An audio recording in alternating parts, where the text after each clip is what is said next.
আমি অনেক সাহসী ছিলাম, তাই এখনো দাঁড়িয়ে আছি তার সামনে।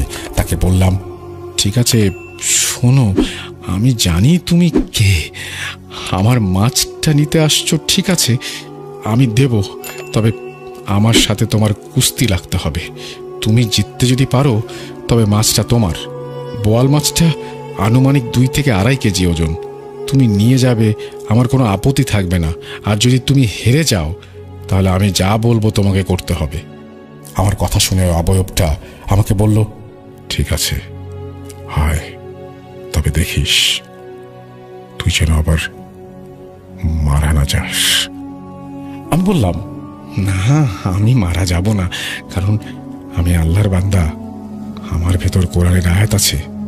আয় তবে শোন, কোনো ছল করবি না আমার সাথে। ও বলল, ঠিক আছে। তাই বলে আমার সাথে প্রায় 1.5 ঘন্টা কুস্তি হয়েছিল। একটা সময় আমার শরীরের সমস্ত শক্তি আমি হারিয়ে ফেলেছিলাম, আর তখনই ও আমাকে বশ করে ফেলেছিল। মাঝে মাঝে আমি হাত পা মেলে দিয়ে চিৎকার করছিলাম। তখনই আমাকে বলে, কিরে তুই না আল্লাহর বান্দা, তুই না বললি তুই ভয় পাস না আমি হেরে যাব?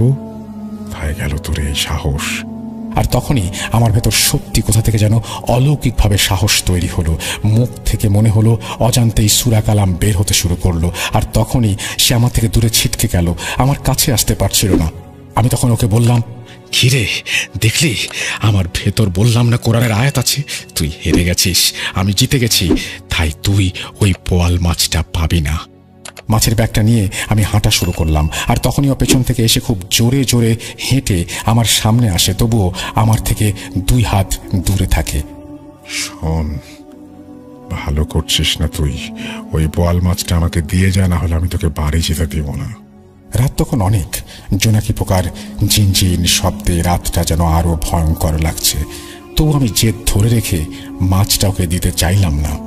বললাম, শোন, তোকে মাছটা আমি দেব না, পারলে তুই যা করার করে নে, আমি সূরা কালাম পাঠ করতে করতে বাড়ি পৌঁছে যাব।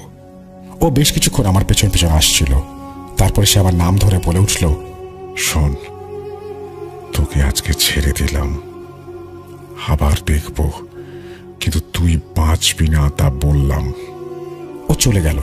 হঠাৎ করে কেমন একটা গরম বাতাস আমার শরীরে এসে লাগলো। এত গরম বাতাসটা যেন মনে হচ্ছিল আমি আগুনের কাছে দাঁড়িয়ে আছি, বা কেউ আমার শরীরের কাপড়ে আগুন ধরিয়ে দিয়েছে। বাড়িতে ঢুকেই